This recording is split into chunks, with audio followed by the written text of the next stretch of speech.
Everyone here is in the now. And you are not separate from this present moment, from the now.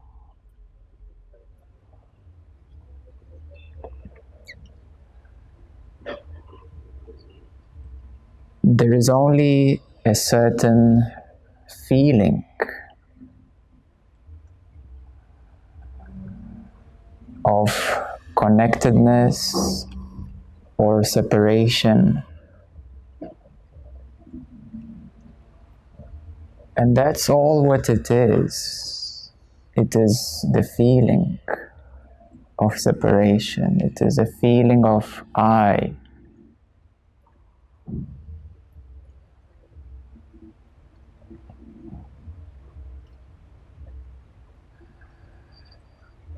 As Ramana called it, the I thought.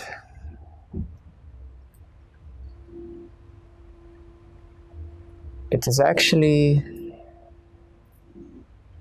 a tension. A tension in the heart on the right.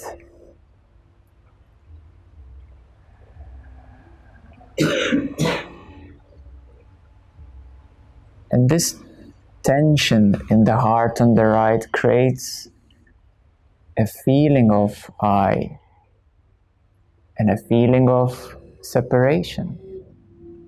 It happened when you were a child, a baby, just about 3 months old.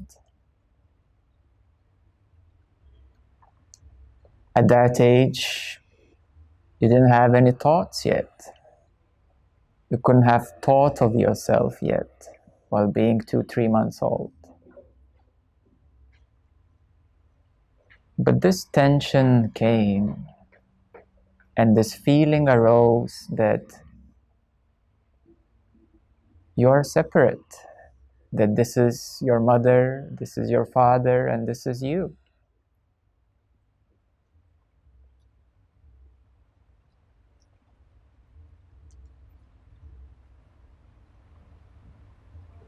At a later stage, you started to develop mental capacities, understanding.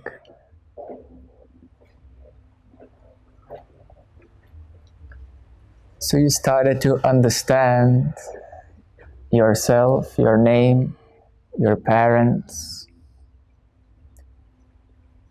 and the whole environment and the whole society has reinforced that separation. It has validated that this is true, that you're this limited being.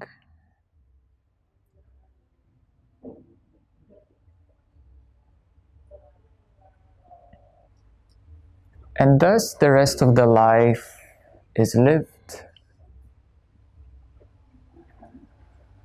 from this reinforced state of separation of the I.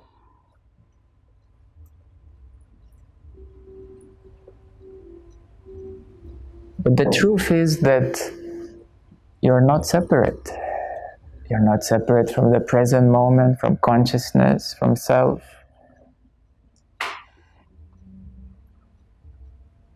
It is only a feeling that this is me.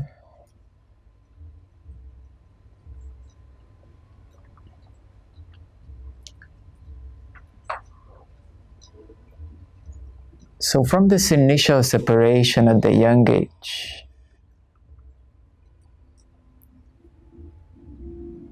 the way that subconsciousness works is that once something is blocked, it tends to interlock. Since something is blocked, it cannot be processed. So thus it is kept in subconsciousness. Thus it becomes interlocked more and more as time goes by.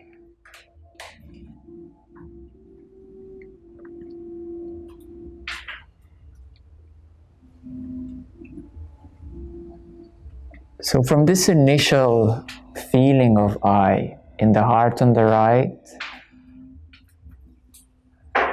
It's not a heart chakra on the left. It's not the spiritual heart. The heart on the right is actually Amrita Nadi, called a Nadi of bliss, immortality, consciousness. And this is where in the human system, consciousness flows in and consciousness was blocked. We have even found that on average, 96% is blocked for the average human person.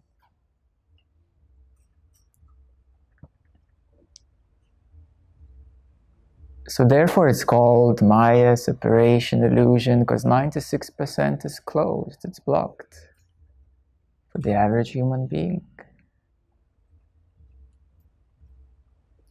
And from this initial blockage, initial separation, the I feeling, the I thought, as Ramana said, all other blocks come on top of it. They interlock, just like the old watch with the gears. There is a mechanism of interlocking. Those who are in the yogic tradition, you will know that the 4 higher chakras are usually quite blocked. And humanity mainly functions from the lower 3 centers of survival, desires, and power, greed. It is evident, just look at the human history.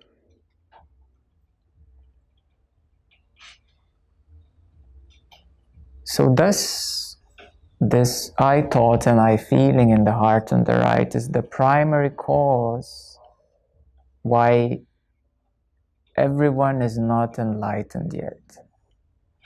Why everyone is not simply fully conscious and natural, the way you are.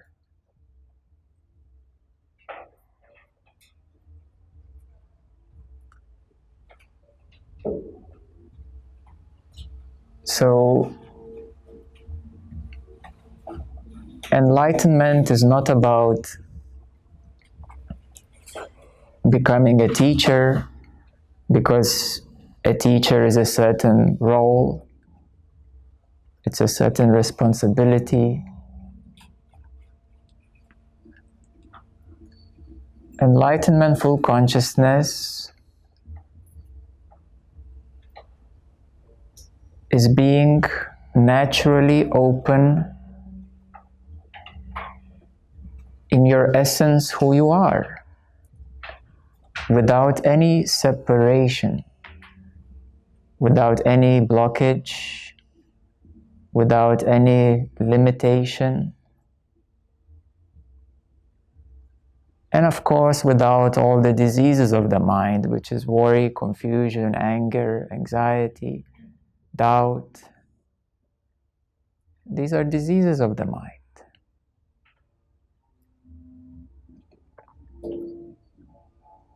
So enlightenment or full consciousness, the self, is not about something extraordinary. In my view, it is about becoming healthy without diseases of the mind, without assumption that you are separate, without the feeling that you are separate.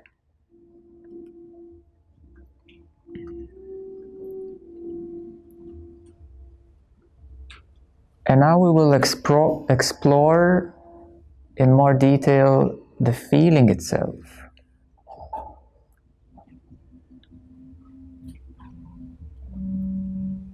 Because every feeling creates experience, it colors the experience. When you're angry, everything is more protective, defensive. When you're sad, everything is more gray. When you're happy, everything is brighter and lighter. So every feeling colors your experience.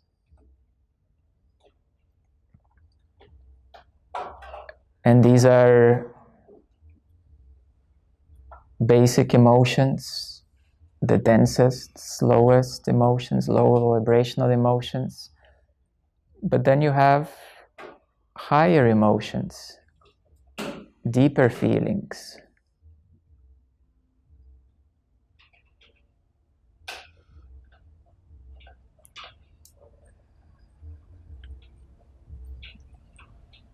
Feeling of joy or love, it's a much deeper feeling.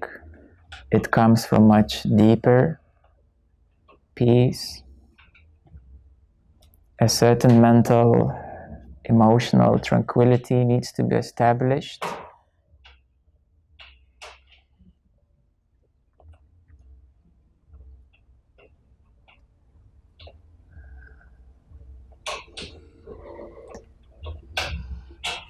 A feeling of inside and outside, that there is something inside you, your thoughts, your inner conversations.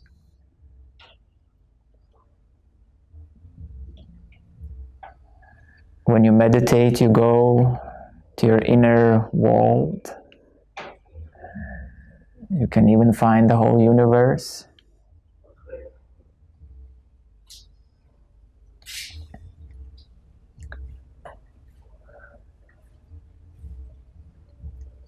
And then there is the feeling outside that this environment is outside you.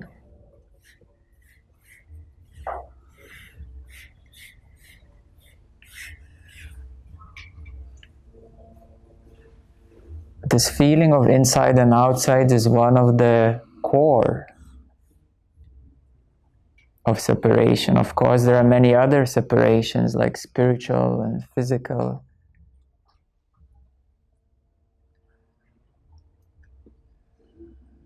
Myself and others.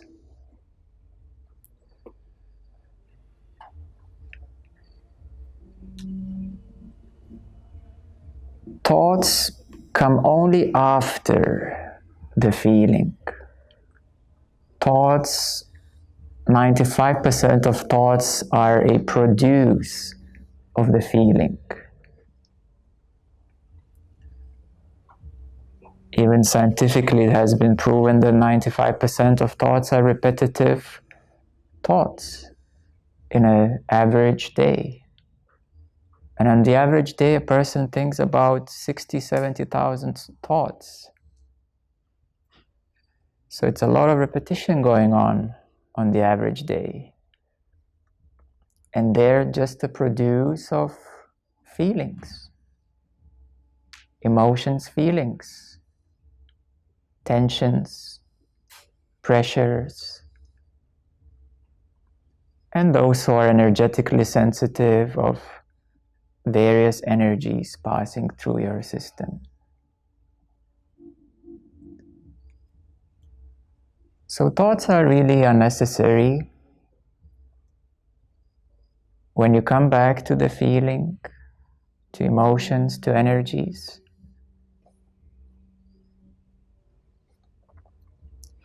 because every experience is composed, is colored, is acted out from conditional feelings. And then there are deeper feelings, like a feeling of inside and outside. It's a default package, we may say, when a human being is born, that they will come out of the womb already with this feeling of inside and outside. with the feeling of separation.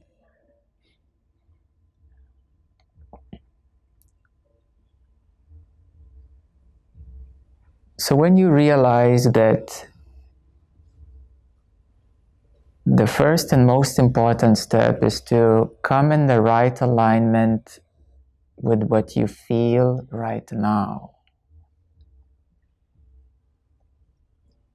With what you feel right now, and not why you feel like this right now, or who triggered it for you, and not how to defend yourself in the future, not how to avoid the challenges in the future. This is a waste of time. The situations are a waste of time. Even why is a waste of time.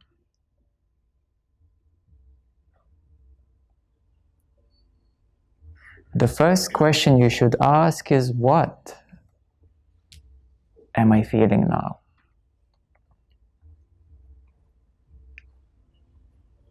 And immediately your focus shifts from the mind into connection with the body. What am I feeling now? The second question is, can you allow this feeling to be here?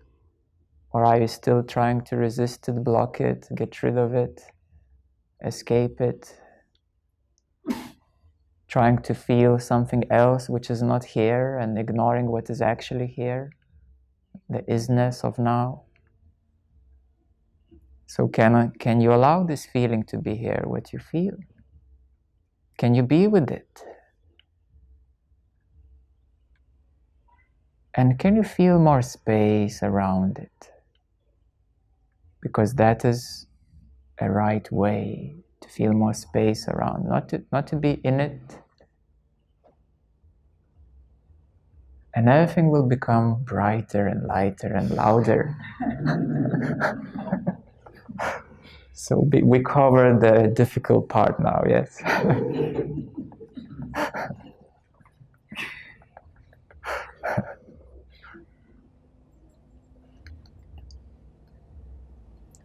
So yes, if you give some time to stay with what is here, and not with the concepts of I want this, I want that. I imagine happiness, so I have a goal and now I'm going to work on it, and I'm going to ignore what is actually here and try to get rid of it. So what is here in the present moment and the feeling is very precious. It's a gift of the present moment. And if you have a difficult gift, it is still a gift. Anger, sadness, frustration, resistance, it's a gift. Because when you sit down with this resistance and frustration, and when you give a bit of space, as I described in the previous questions, the inquiry, the feeling inquiry, this resistance will reveal itself, the deeper wisdom of why it's here, and what are you trying to escape, and how you're mentally projecting yourself somewhere else, out of the now, out of the present moment. So enlightenment is not about external achievements. It is the achievement of the present moment. How deeply, how openly you are right here, exactly with what is here. There's no escapism.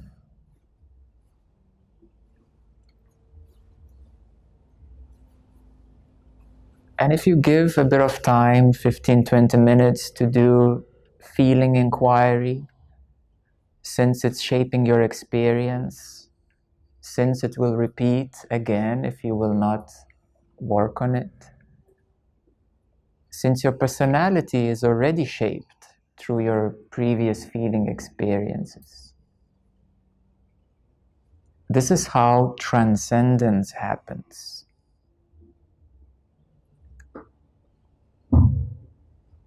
The transcendence from the conditional feelings, from the conditional emotions.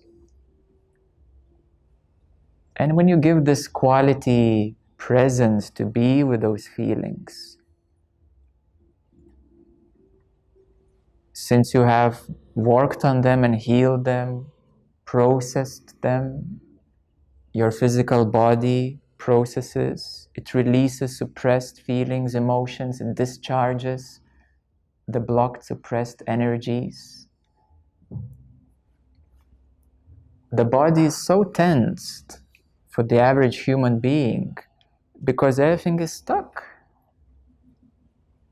Everybody has full consciousness, awareness, awakeness, but the body is so stuck with the past, with the feelings and emotions that it's clouding this pure consciousness. The sun is still shining above, but the experience, the focus is completely consumed by what is stuck. You understand? So the focus becomes entangled with what is stuck, and thus it becomes a stuck experience. And thus you need to disentangle your focus, your attention, from the stuck feelings, from the stuck emotions, to release them, to discharge them. When you release and discharge your cells become very happy, very alive, because you have processed the past. You have processed the past, you have released some low vibrational energy that your organs were struggling to hold. And then all your cells become alive again. They're not struggling with stuck, unprocessed energies. And when your cells become happy and alive, you feel happiness. You say, I feel good. Or there's more peace. And as vibration increases, unstuckness increases, then of course more harmony comes in. Of course more love comes in, because love is harmony, a higher harmony, higher vibrational harmony.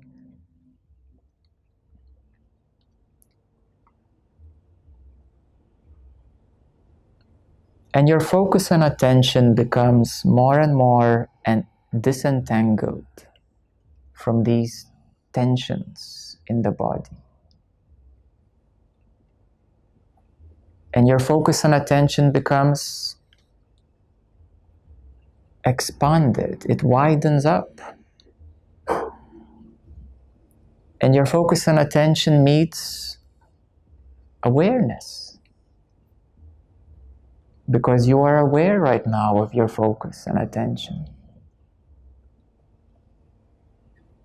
And since your attention and focus disentangles, widens and expands, it expands where? Into this awareness. And it becomes boundless. And that is what is called enlightenment, self-realization, that you are this boundless awareness, consciousness, self.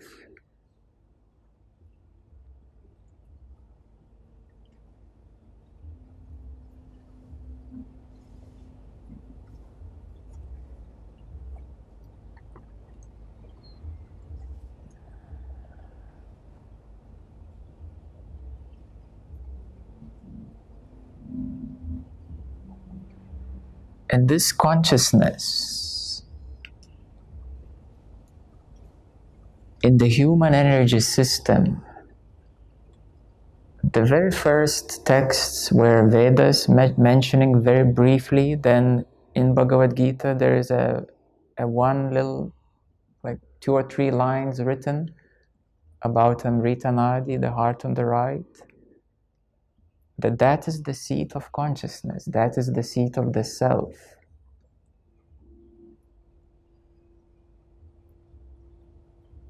When it is open, it becomes boundless.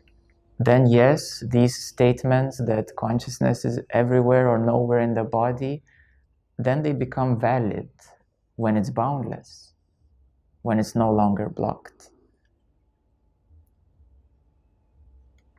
However, for the average human experience and the spiritual experience, it is not the case. So when you come and listen to satsangs that consciousness is everywhere, it's nowhere to be found in the body, it's a language only valid at a certain level of consciousness, only from that point of view. But from the experiential point of view of majority, that's not the case. So what are we trying to do? To believe in something which is not experiential yet? No. We should work on what we have right now, what is experiential right now. So we always have to start with now. What is right now? What is the experience right now? And how do we work with that? How do we open that? How do we release, disentangle? How do we liberate ourselves from these mechanisms?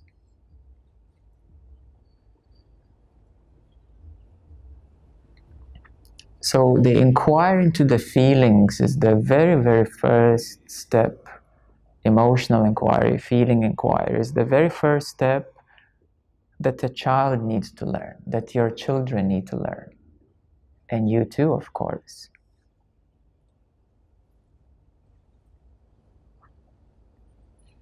And from this step onwards, then you process emotions, you process feelings, you process what is happening, you process every experience. So the experience becomes lighter and brighter and easier. And the second step, then you can do self-enquiry into the validity of these assumptions. The inquiry whether this feeling inside outside is really real. It feels real. It feels real. It feels real, but it's not actually real. But it feels real, but it's not actually real. You see how many people assume what they feel that it's real. There is a default assumption, but it's not actually real. And since you're aware of this inside and outside, then there must be something more, something prior to this feeling. And what is presence? That's a new buzzword, presence. What is presence? Presence is pre-sense, before senses, before five senses. It is that which is before five senses. And what is before five senses? Can you check, everyone, now? What is before five senses? It is being. I am being. And then you can say, I'm present. I'm before senses. I'm not responding to the five senses. I'm not attached to the five senses.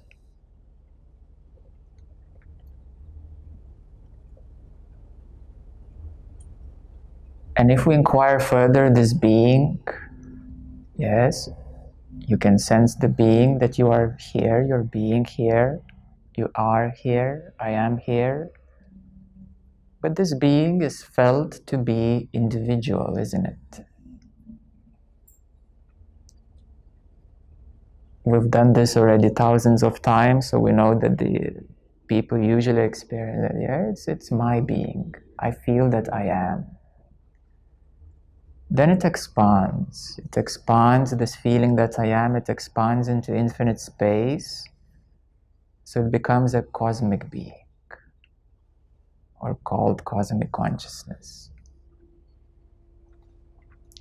But even if you feel that you are the whole galaxy, let's assume that you feel that you're the whole galaxy, or you're that big, or you feel that you're infinite. Let's assume that you feel that you're infinite. You know, your energy field has expanded to be infinite, and you feel that you're connected, that you are one with everything. That's called oneness. So you feel that you're connected with everything, that you're one with everything, and you feel that you're infinite. There's no, you know, it just goes on and on and on.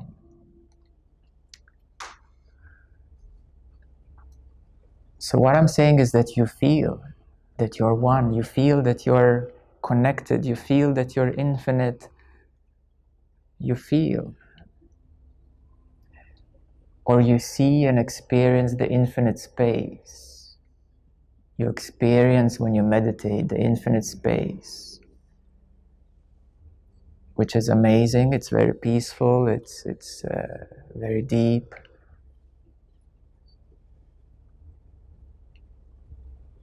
But then there is still this awareness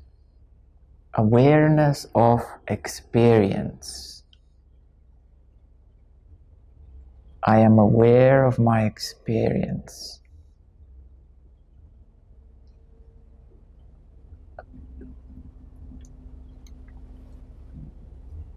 And how do you stay as awareness?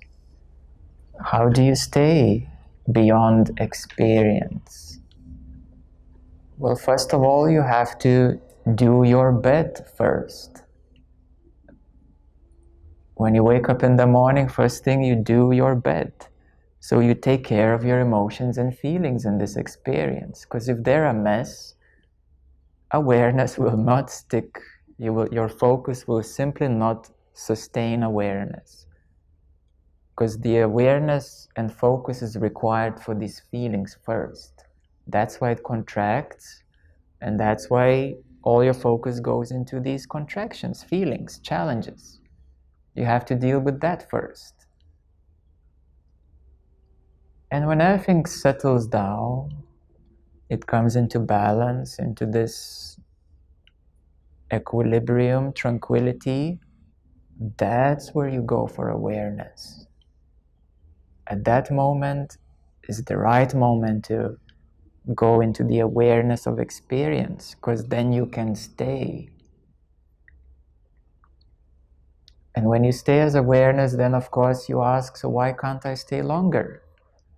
Why is something coming up? Because you have to sharpen your awareness.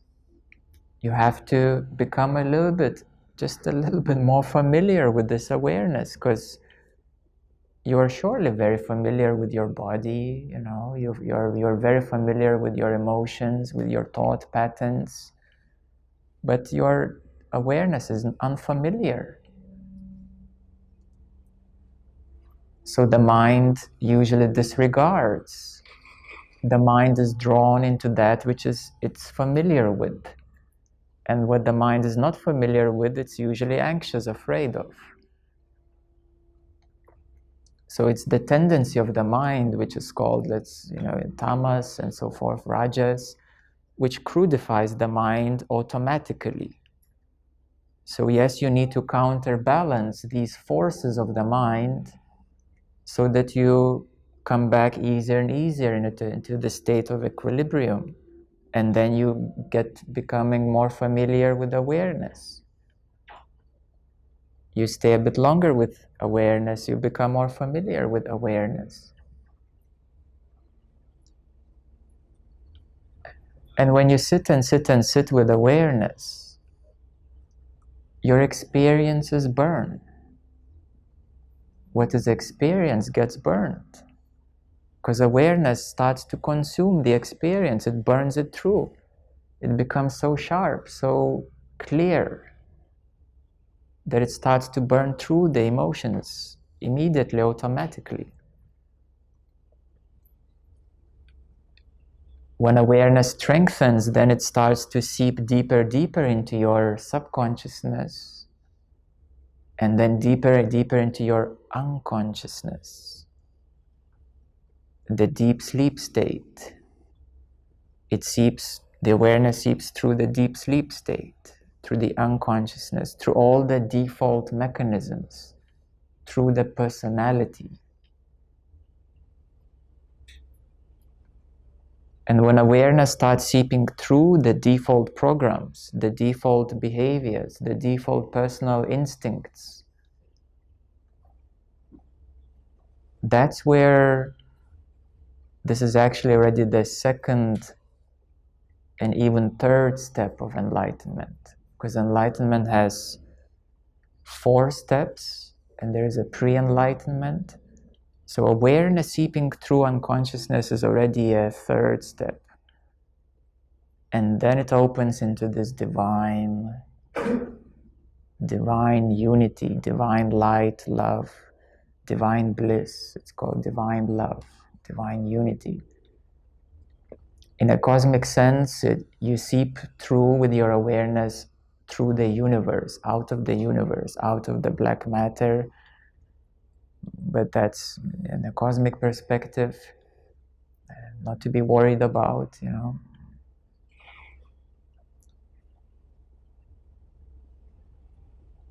And this awareness then transforms into consciousness. And it becomes unbounded.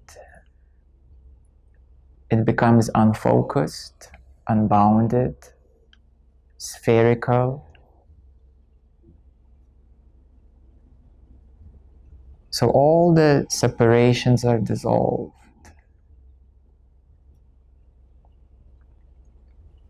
And this is how one comes to full consciousness, called the self.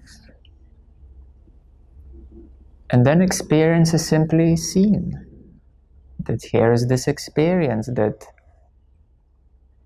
everything is happening now as it is already. It's happening exactly like this now. And consciousness is simply seeing that. It's within consciousness itself, and not a single thing is separate. So this is the journey. And now you have learned many mechanisms, many steps along the way.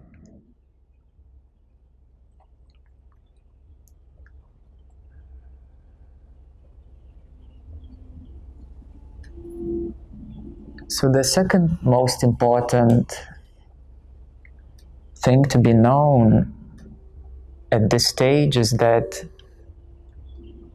the seat of consciousness is in the heart on the right. This was the key message of Ramana.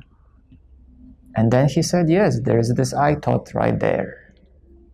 And yes, do self-enquiry to get rid of it, to work through it, to burn through it.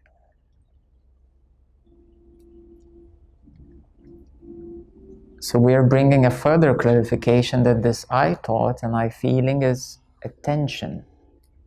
It is a tension, a feeling of tension. What is a tension? It is attention. Attention. There is a tension in your body.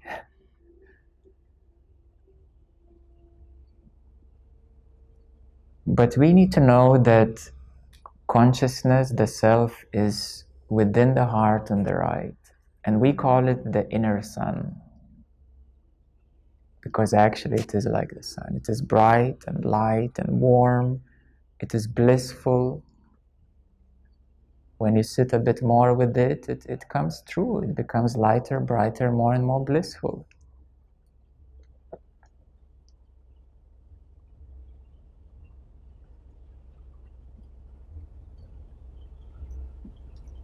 And this heart on the right is not part of the chakra system. It's not part of Kundalini system.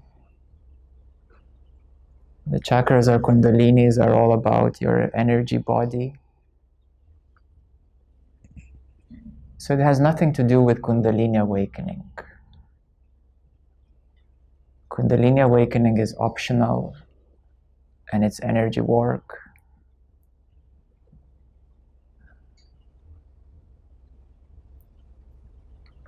So there's therefore this knowledge of the heart on the right, the seat of self is something that you should never ever forget, because when you forget, there is a cloud. And this is not something new, as I said. It's mentioned in the Vedic texts, it's mentioned in Bhagavad Gita. Ramana was the first one who spoke about it in extents, and he identified the I thought right there, which is the blockage. He prescribed self-enquiry. And we're further elaborating that it is the attention, a certain tension. It's a feeling. And it works as an interlocking mechanism. And yes, there is a way out. There is a way to reverse the interlocked mechanism so that it reopens boundlessly.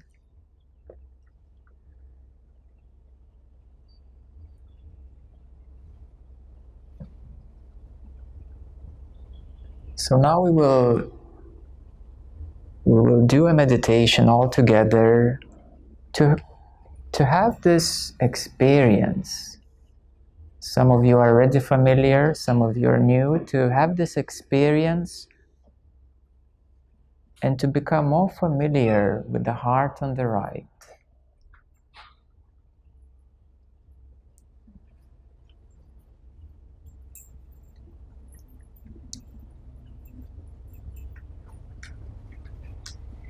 Some of you may start feeling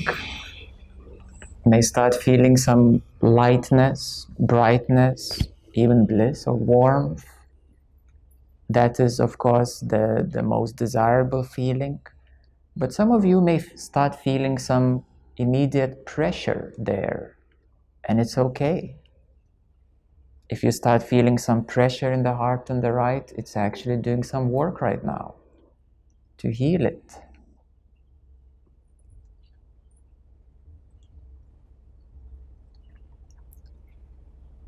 During this practice, I will instruct you as well, for those who wish, to simply raise your right hand and to sense, just to place your hand not on top of it, but just a little bit above, just energetically to sense while we will be doing a meditation, yes?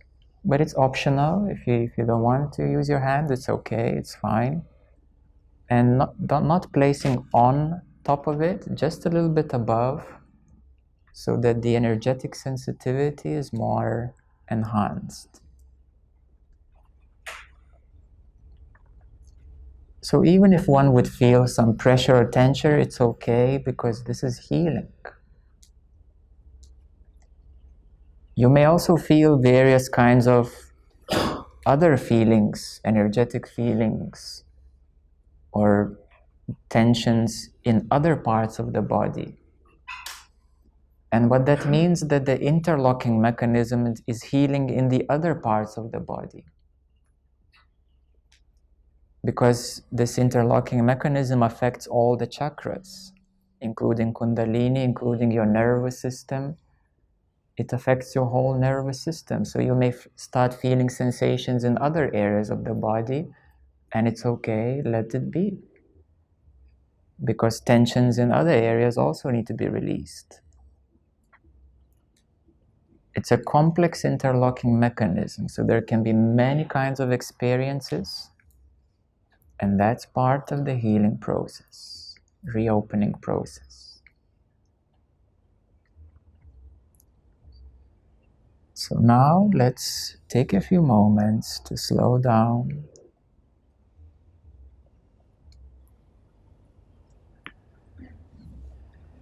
To slow down and bring your attention back to yourself. Bring your attention back to your breath.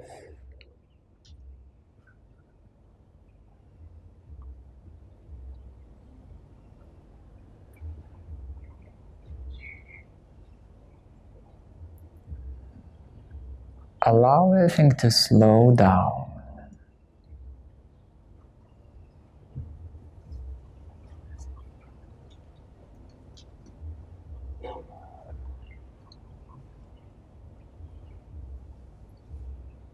As everything slows down, you can feel a bit more space around your breath.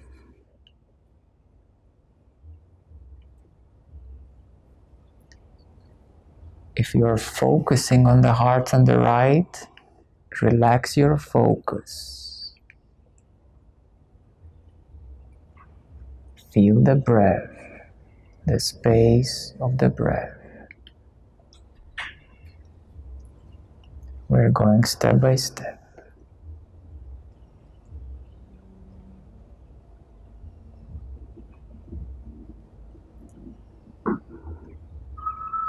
So through your breath, your attention relaxes. When you feel more space around your breath, you go into your inner space.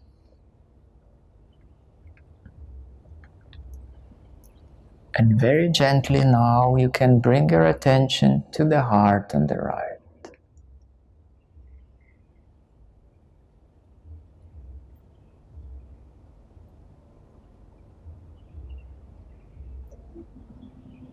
And you know that it is like a sun, the inner sun. It is actually shining from behind you, from behind the body into the heart on the right.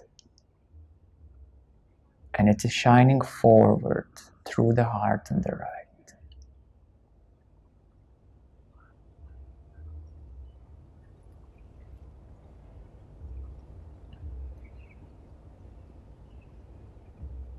There might be some clouds inside or in front, some tensions, and it's okay.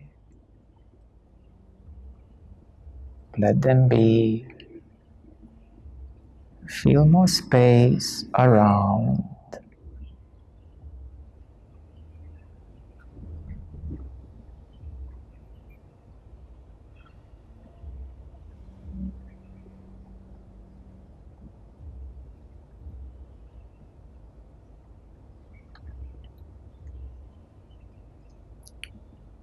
And if you wish, you can bring your right hand closer to the heart on the right.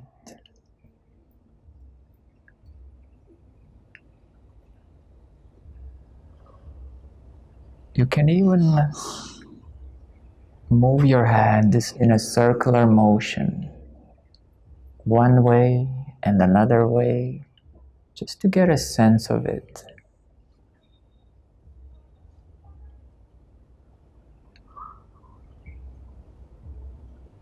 It may feel like home, but even more than home. It may feel new, but somehow familiar.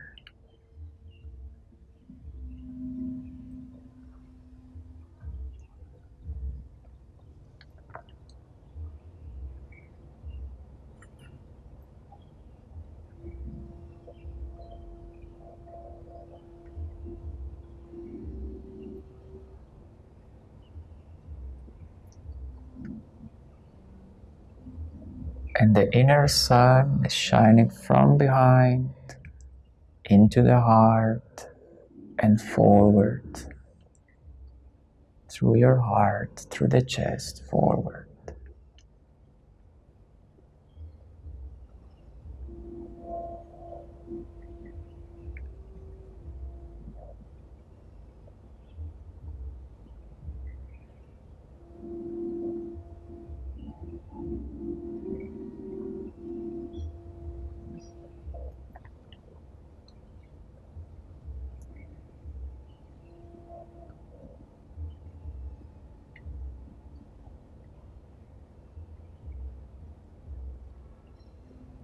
And it is shining through everyone's heart on the right. It is actually boundless.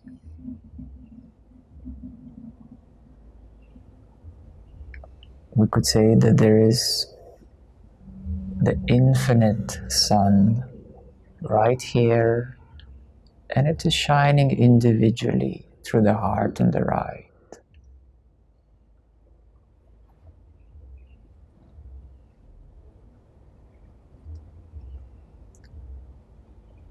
But you even visualize that you're sitting inside the sun.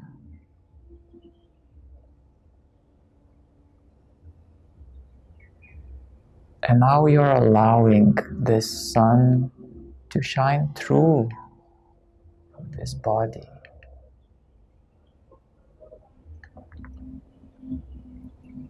You're allowing the lower vibrations and tensions to be released.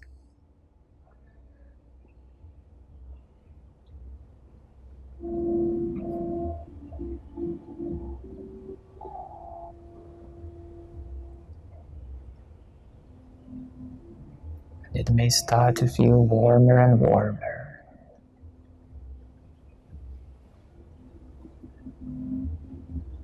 Any kind of feeling may come, and it's okay.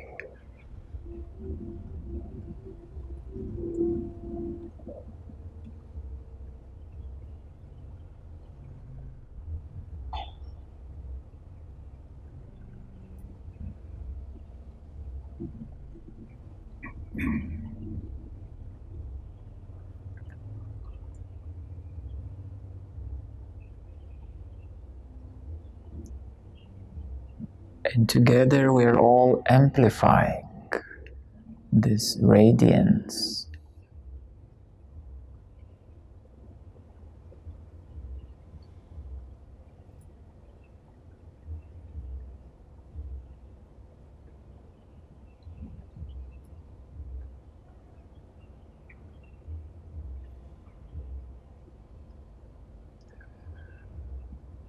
We're amplifying this oneness.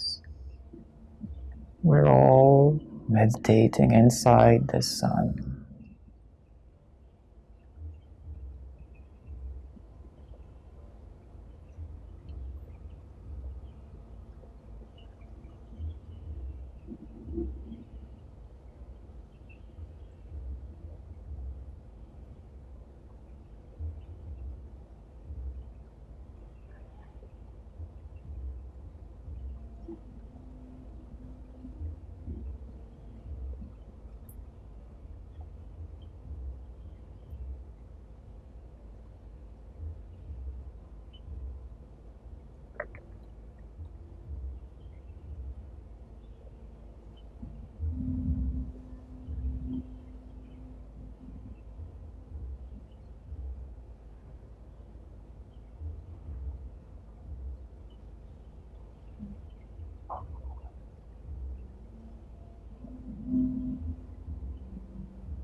Allowing everything to dissolve, to burn, to soften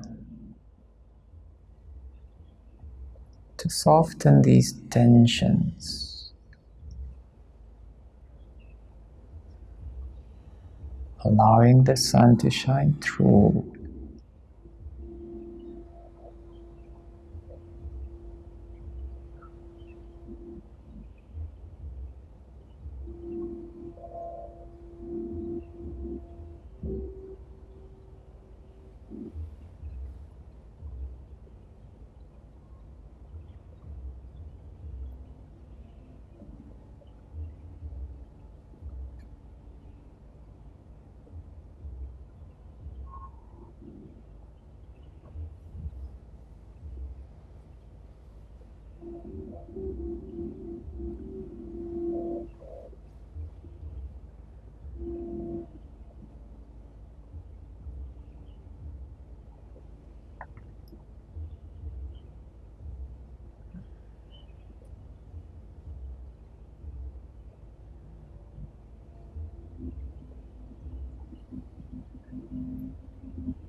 And when you feel ready, you can start slowly come back.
There can be many kinds of feelings,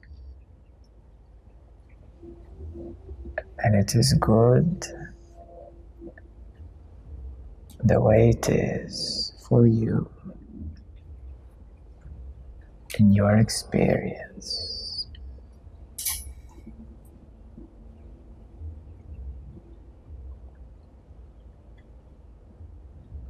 Now we will dedicate some time for questions.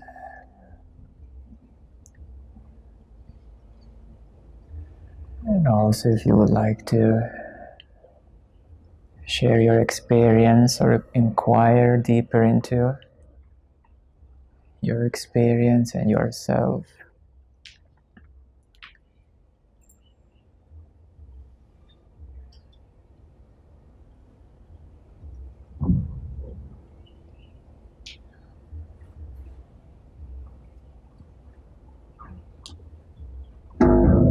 Oh.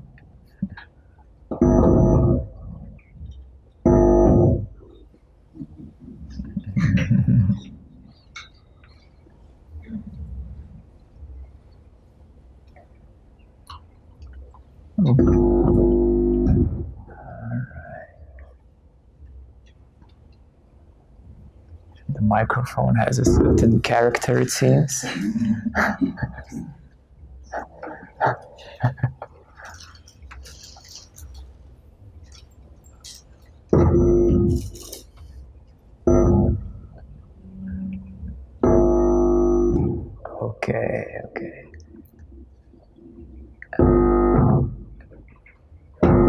it seems it's a cable, yes. If we do the cable in this direction, it's fine. All right, so let's try to hold it like that. Okay, so who would like, yes, How do, if you can explain?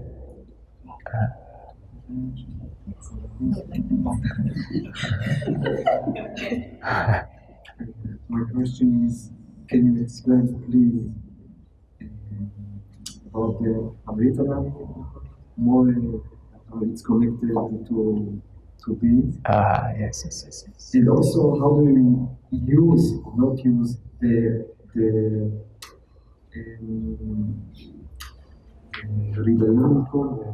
center of the right side during the day, and if it's not a focus, I mean, if you're focused on it, or you just allow it to be together with other sensations for alone, if your attention is together. Okay, yes. For me, basically, I realized already that I not just now, a blockage in that area. Yes. Only in the head. The other parts of the body are quite okay. Yes. Here, there's always when I go to that area. Yes. So I manage just to relax with it, but it's not dissolved. This is for normalcy. So please explain it.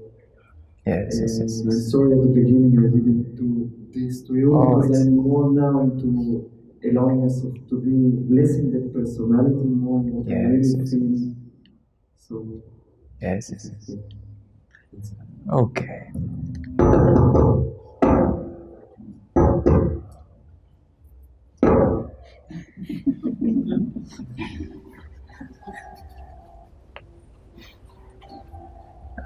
Yes. Amrita Nadi, the heart on the right, it's a practice, first of all. And you need to dedicate a little bit of time to do this practice. It is not to be focused on. So let's say you're sitting in a cafe and, okay, let me just focus on my heart on the right. It's not going to work. Because you're not meant to focus on it, because it becomes an object. Yeah, so it's not to be focused on as an object.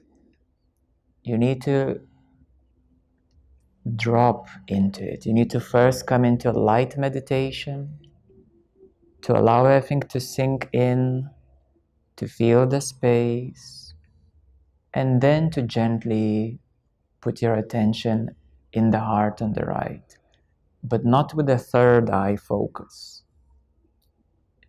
So gently guiding yourself, we could say so, into the heart on the right. So that might take 5, 10, 15 minutes, depending how experienced you are with meditations. And when you come to the heart on the right, when you settle in,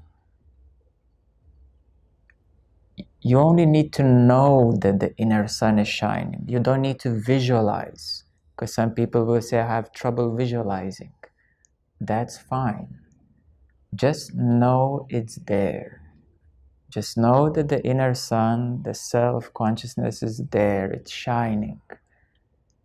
Just knowing it. So you simply know that these are only the clouds in the sky, but the sun is there because it's daytime, it's there, you know it. Although you can't see it, it's the clouds. So just by knowing and just by abiding, there is already a process happening. There is already a process happening. It's already a healing process. So this is the most important instruction. Then you asked about your crown chakra.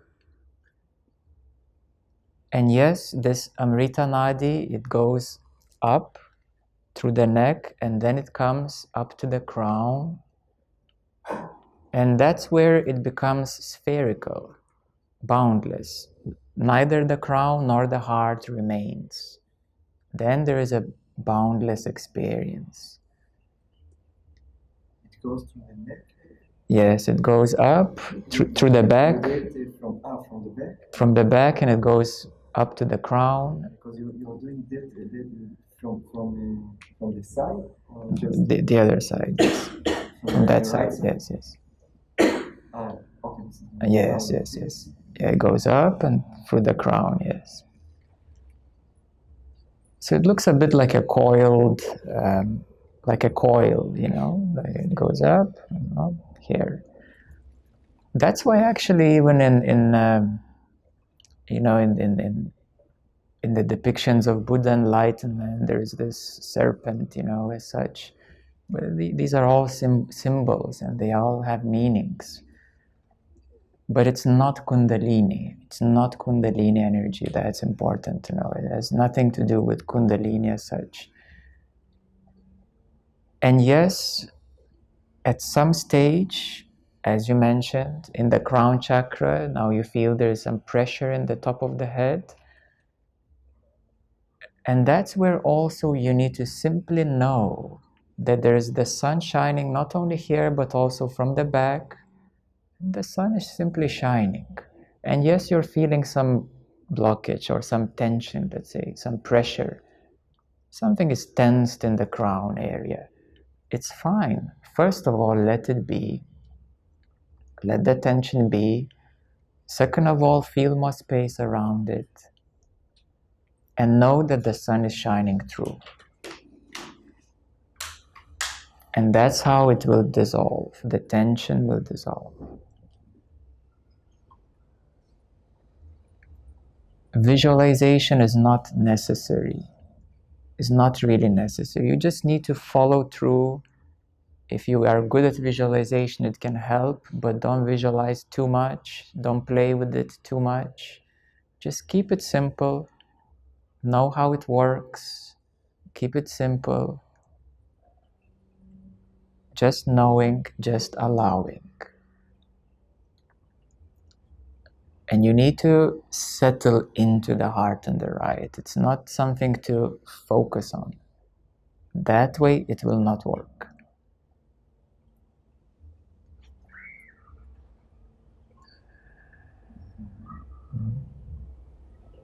Okay. Do you have someone else? Just one more.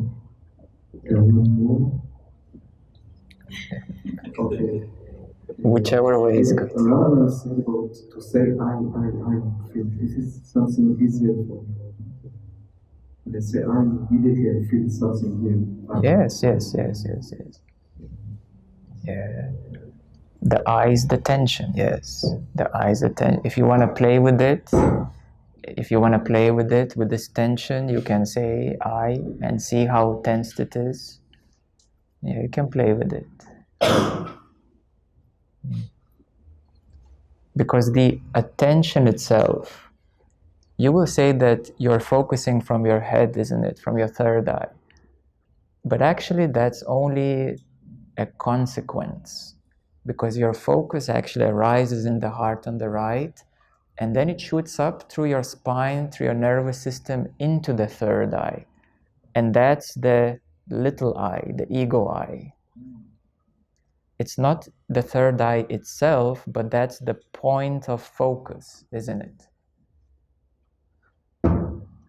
So that's why you give importance to the right side, because the consciousness or awareness is starting from there to expand into the body. Yes, exactly. Yes. So this way you're overshining the mechanism of I. You're going behind the I, behind the mechanism of the I, behind the I thought, I feeling.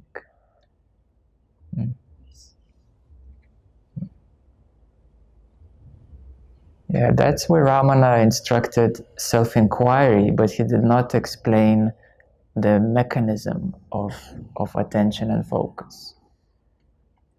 And can you say that the Amrita Nadi from this area of the face or inside the body? From the back, yes. From the back? Yes. But that's again not that important. It's good to know, but you should not try to now visualize and try to feel something particularly, how it goes, and it's not really important. Yeah, because that would be extra, unless you're very energetically specific and sensitive, then you can play with it a bit more, but it's not that important. Okay. Yes? More questions?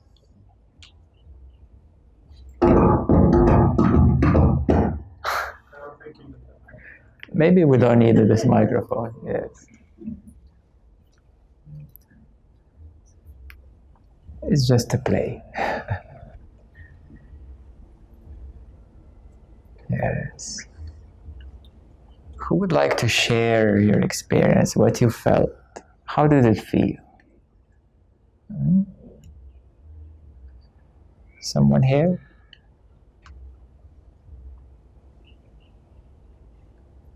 Don't be shy, yes? We're all one. We're all here. Let's break the shyness down. Okay, someone here, would you like to share? Uh-huh. It was definitely for me like a hardening of eyebrows, a sense of ache. Yes. And just being with it,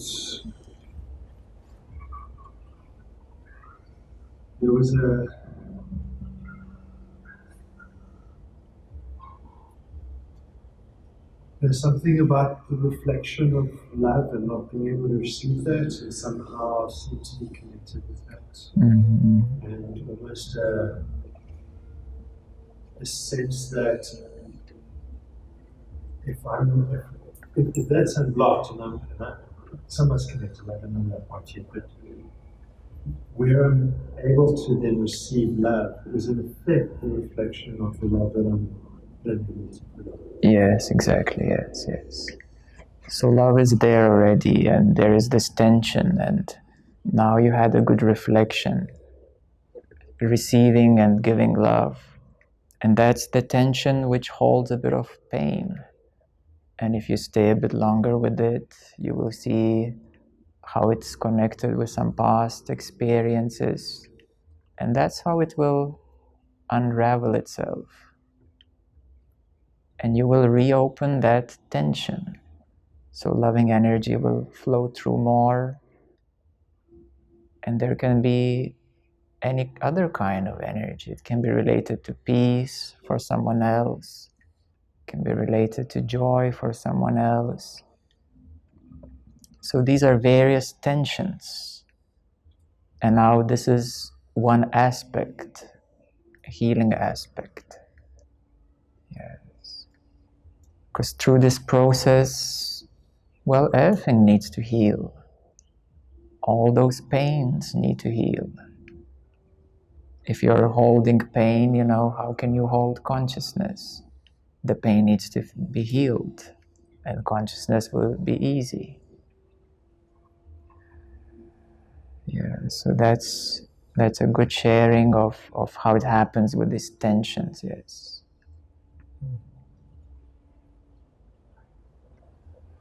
Okay, would you like to share, some of you? I felt some pressure in the neck, not only now, but also the last days, and I was somehow curious because you mentioned this. I was always thinking, what's in the neck, because there's no chakra, nothing. So maybe you can explain it again.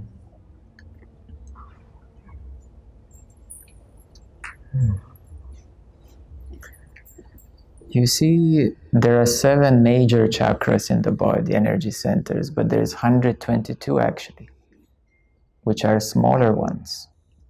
And yes, there is an energy center behind the bone at the back. And some of them, this particular one is related to dream states, has connection with subconsciousness. And there are various nadis. So there is actually energy channels.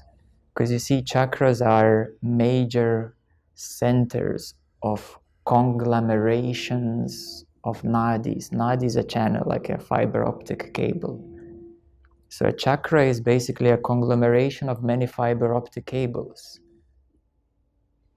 because every chakra has many qualities, isn't it? So these specific nadis, channels, have specific qualities. And the human body has around over 50,000 nadis, energy channels, smaller channels. There is a lot of channels passing through here. And the tensions related to this here, it means that the energy is passing through, work is being done, healing is being done, and that's all what it really means.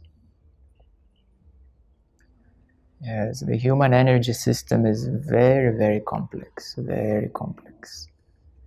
You can have so many kinds of experiences, so many kinds of sensitivity experiences, and in various parts of the body. You know, even if you look at the Chinese meridian point system, it's so complex. But nadis are even more complex.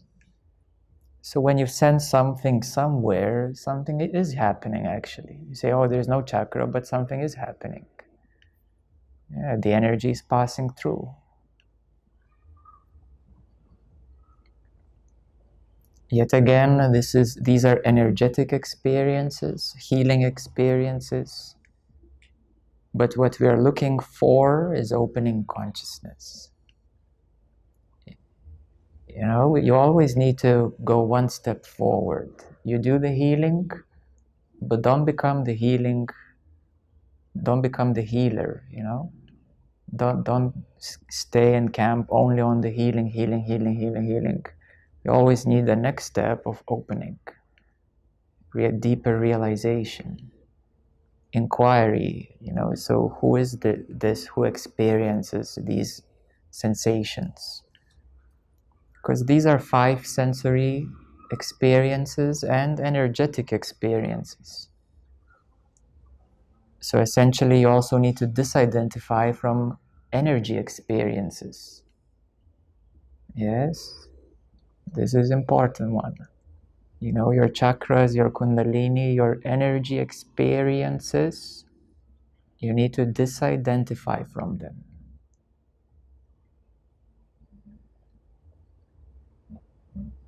So that comes boundless. And when it becomes boundless, then the energy system rebalances itself. And actually your energy system, your chakras, with every big opening of consciousness, your chakras and energy system recalibrates to the higher vibration. They continuously recalibrate. Like the guitar, you know, when you play, then after some time you need to again recalibrate, tune it up. So this is energy system. It's a constant calibration happening.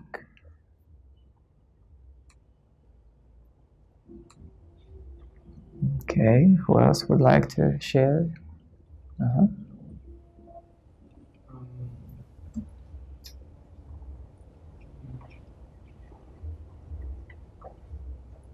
There's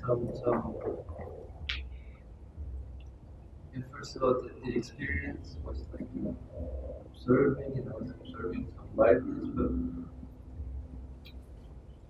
then what happened, and what often happens when something is opening, and also there's also opening for spiritual experience or understanding.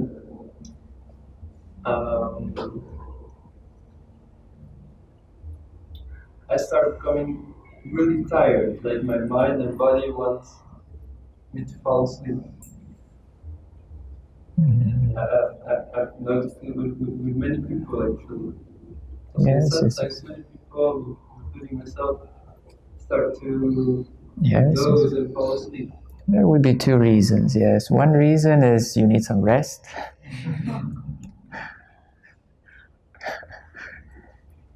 The second reason the real reasons, the first real reason is that you need to improve your focus and concentration. So you could do some single-pointed concentration meditations. So that will improve your ability to stay longer in meditation and follow through deeper. So that's number one. And number two, you need more life force energy, prana energy, to sustain higher energetics. Because if you lack pranic energy, then you will fall asleep. So mainly either because of focus, concentration, or lack of pranic energy. Then you start dozing off. So you could do specifically those meditations as tools to become stronger so that you can continue deeper. Mm-hmm. Another question, which is more for me to maybe connect some dots and more understanding. Is this right place to speak of? Is it also known as like located Paramatma or super soul as described in Bhagavad Gita since we talked about the Gita? Mm-hmm. Well, these are different terminologies, but that's what Krishna meant, yes. It is the super consciousness or whatever name was given to it. So that is the place, the seat of consciousness, yes. Because various traditions have different names. Yeah, so that is the place, yes, where it is seated. Yes. I know it may sound for some, that you may say that, this is quite new, how can, Zen be here or consciousness be here? But we are speaking about human experience, not about absolute truths. You get that? Absolute truths, yes, we can start throwing them up, but how practical they are to the human experience. Let's go back to meet you where you are right now, to this experience. And from here, let's go up to the absolute truth. That's a more practical way. Yeah. So it's good to know that. I don't ask you to believe in it. But with practice, sensitivity, you will find that it's actually there. Okay?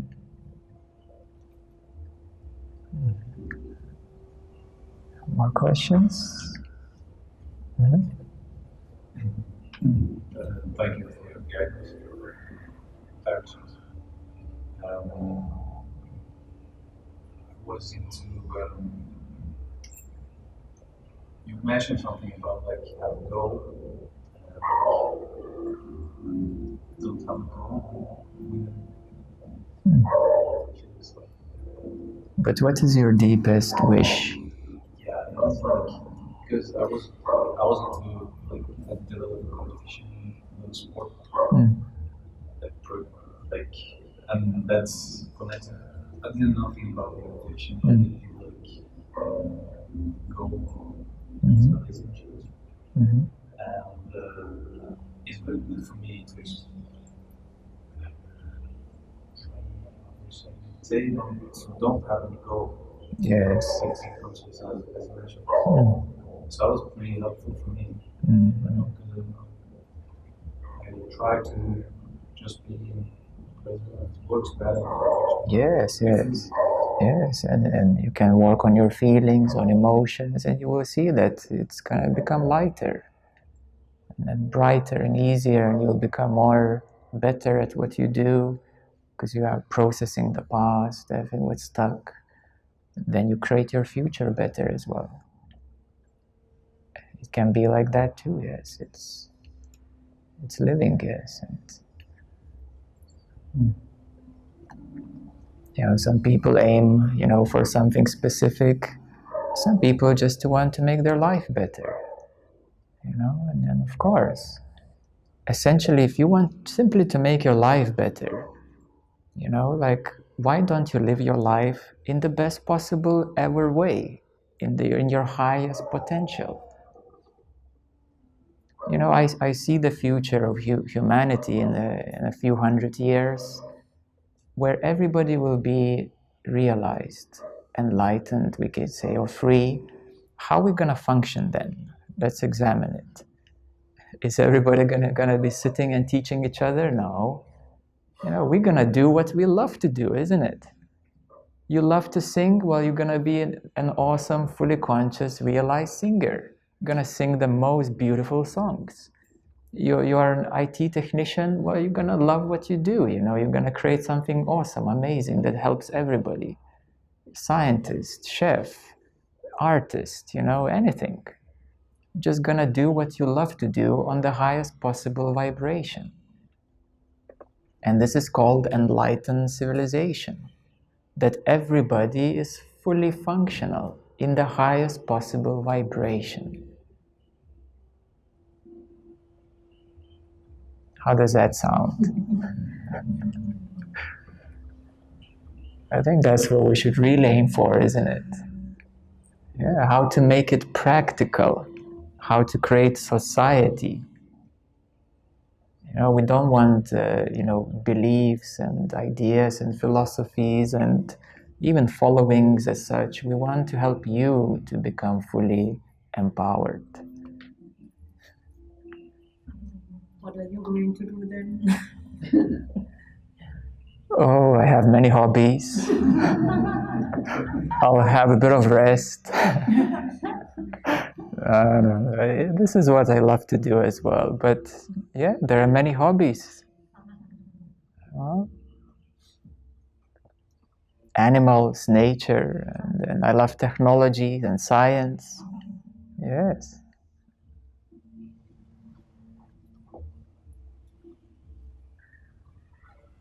Yeah, we're all gonna do what we love to do on the highest possible vibration.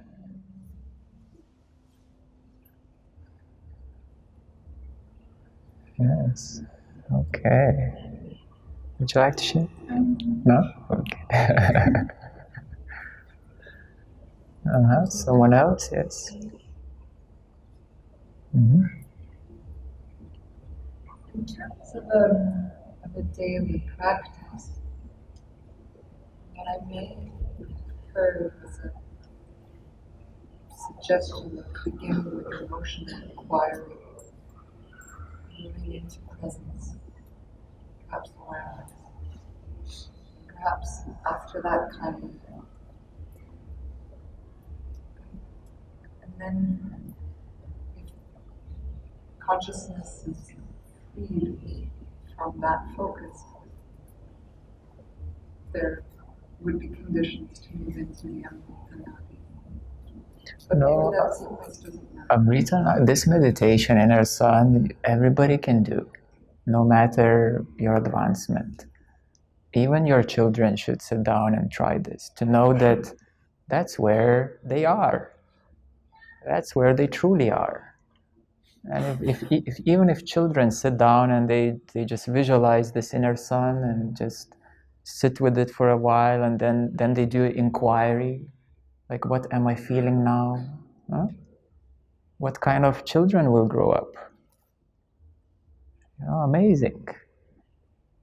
They will know themselves fully, absolutely, and they will know others fully, absolutely.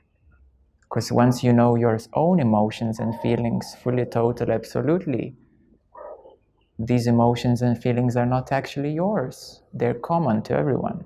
Anger, who can claim anger? Did anybody patented anger already? It's common. It's just people resonate with it. You have a unique resonance or unique circumstance through this body system with these energies of anger, sadness, and so forth. Yeah, so when you know your own emotions, then you will know others, because it's the same actually. Everybody has the same emotions. That's the unity of human experience. The unity of human experience. Because animals, dogs and cats, they also have similar feelings. They have some extra other feelings. Other type of species have other kind of feelings. But we are focusing on human experience and how to go beyond it, how to become the new humanity. Yes. Okay, we have time for one or two more questions.